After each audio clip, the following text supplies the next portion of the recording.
मुझे लगता है लाल सिंह चड्ढा से थोड़ा बेहतर लोग खासे नाराज हैं और अपनी नाराजगी वो दर्ज करा रहे हैं, तो हम जबरदस्ती तो नहीं की जा सकती। यही जो गलती सबसे बड़ी बॉलीवुड में रही है अभी पिछले कुछ दशकों में, जिस तरह से फिल्म स्टार्स अपने इंटरव्यूज में एक गैर जिम्मेदाराना रवैया जनता के प्रति दिखा रहे हैं। तो बीते कुछ दिनों पहले हिंदुत्व फिल्म का ट्रेलर लॉन्च हुआ।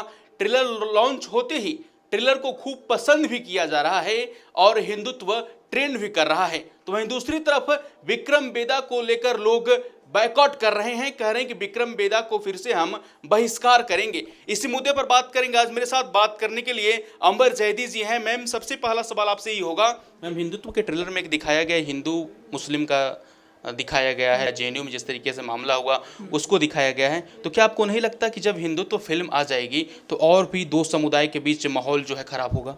देखिए, मुझे लगता है किसी भी जब भी कोई भी फिल्म बनाता है तो फिल्म में सच्चाई दिखाई जाती है। समुदाय का माहौल खराब क्यों होगा? आप में जो फिल्म में सच्चाई दिखाई जाएगी, ऐसा तो नहीं। मैं क्योंकि मैं खुद इस इंडस्ट्री से जुड़ी, मुझे पता है कि कोई भी जब इस तरह की फिल्म बनाता है या कोई भी फिल्म बनाता है तो आप कोई भी आप फैक्चुअल एरर करना अफोर्ड नहीं कर सकते। आप बहुत जिम्मेदारी आपके कंधों पर होती है। तो जो कुछ भी उसमें दिखाया जाएगा वो सच्चाई होगी, और जो अगर सच्चाई अगर कोई देख नहीं सकता या सच्चाई देखकर माहौल ख़राब करता है तो ये तो मेजॉरिटी है उस समुदाय की या उस देश के समाज की। तो मुझे नहीं लगता कि ऐसी चीज़ें ऐसा होना चाहिए या ऐसा होगा। मैम, हिंदुत्व का ट्रेलर तो आप भी देखी होंगी जी। हिंदुत्व का ट्रेलर देखने के बाद आपको क्या लगा? देखिए, उसका ट्रेलर देखने के बाद यही लगा कि ये सारी चीज़ें जो हम इतने समय से देखते आए हैं, इन पे डिस्कशन और डिबेट्स करते आए हैं, वही सारी चीज़ें नज़र आ रही हैं। ऐसा तो कुछ भी उसमें नज़र नहीं आया कि जो चीज़ सच्चाई नहीं है। तो सारी चीज़ें अब तक जो उसमें ट्रेलर में नज़र आ रहा है, उम्मीद करते हैं कि कहानी में भी जो फिल्म आएगी तो उसमें सही तरह से और कहानी नज़र आएगी तो और चीज़ें क्लैरिटी आगे हो पाएगी। मैम, विक्रम बेदा बहुत बड़े बड़े अभिनेता हैं, ऋतिक रोशन है उसमें, सैफ अली खान साहब है उसमें, क्या लगता है लाल सिंह चड्ढा वाला हाल होगा या फिर बढ़िया प्रदर्शन करेगी, वापसी होगा बॉलीवुड का? मुझे लगता है लाल सिंह चड्ढा से थोड़ा बेहतर और जाएगी। लाल सिंह चड्ढा का तो बहुत ही बुरा हाल हुआ है, उससे थोड़ा बेहतर कर जाएगी। बट आप देखते हैं क्या होता है, हम किसी के लिए बुरा नहीं चाहते, उनकी फिल्म भी अच्छा करे।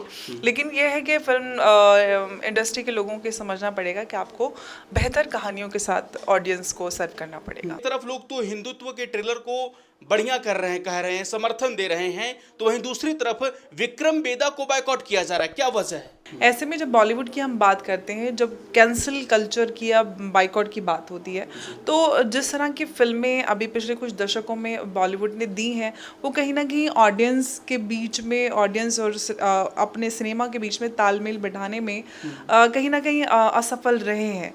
जो कंटेंट, कहानियाँ जिस तरह की लाए हैं, उसमें उनकी गैर जिम्मेदारी साफ नज़र आई है, जिसको लेके लोग खासे नाराज़ हैं और अपनी नाराज़गी वो दर्ज करा रहे हैं। नाराज़गी दर्ज कराने का एक आसान जरिया ये हो गया कि आजकल सोशल मीडिया का ज़माना है।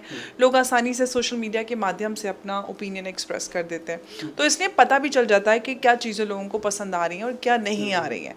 तो हम जब हिंदुत्व की बात करते हैं या फिर राम सेतु भी फिल्म उसका ट्रेलर लॉन्च हुआ है, तो दोनों ही का ट्रेलर बहुत पसंद किया जा रहा है, लोग उसका समर्थन कर रहे हैं। साथ ही साथ अगर और हम अन्य फिल्मों की बात करते हैं तो इससे समझ में ये आता है कि लोगों को किस तरह की फिल्में पसंद आ रही हैं। लोग आज के जो मसले हैं, जो आज की चीज़ें हैं, उनको कहीं ना कहीं जो रियलिस्टिक सिनेमा या हम जर्नलिस्टिक अप्रोच एक सिनेमा में होनी चाहिए आज के हिसाब से, जो आज के ऑडियंस देखना चाहते हैं, वो उस तरह की चीज़ें देखना चाहते हैं कि हमारे देश में जो चीज़ें हो रही हैं उन पे वो सारी चीज़ें देखना चाहते हैं, और इसी का हमें सामने एग्जाम्पल मिल रहा है। विक्रम बेदा का बहिष्कार किया जा रहा है, बायकॉट किया जा रहा है, तो क्या विक्रम बेदा का हाल भी वही होगा जिसका जैसे हाल लाल सिंह चड्ढा का हुआ, लाइगर का हुआ, ब्रह्मास्त्र का हुआ?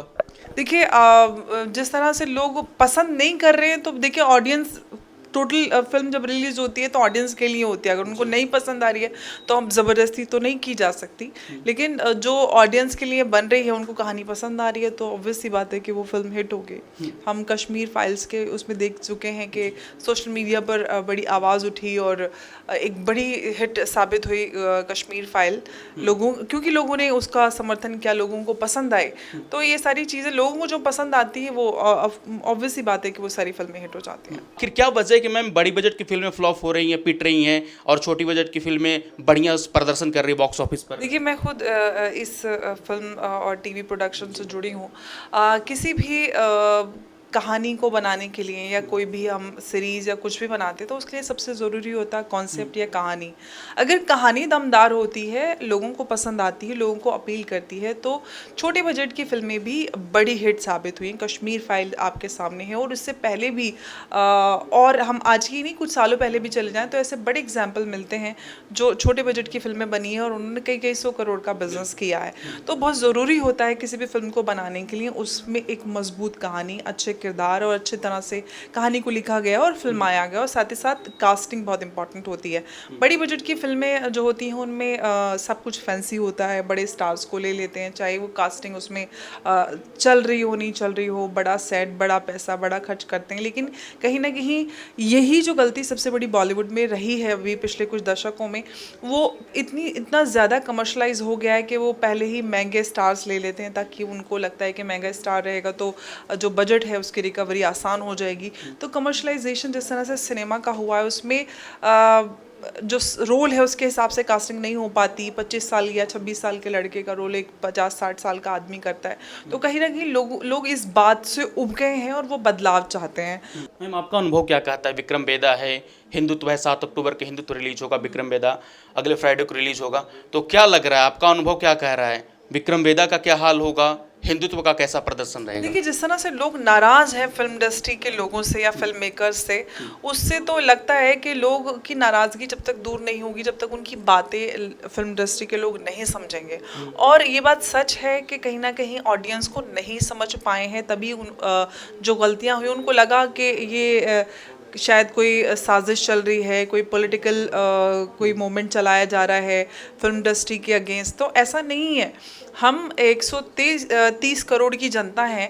अगर कोई इतनी बड़ी जनता जिसने पूरी इंडस्ट्री आपकी फिल्में जो बनाती हैं उसकी फिल्म लोग देखते हैं, आपको स्टार्स बनाते हैं, आपको आपकी फिल्में लगातार देखी है, हिट हुई है, आपने चाहे कूड़ा कबाड़ा भी देखा है तो लोगों ने देखा ही है।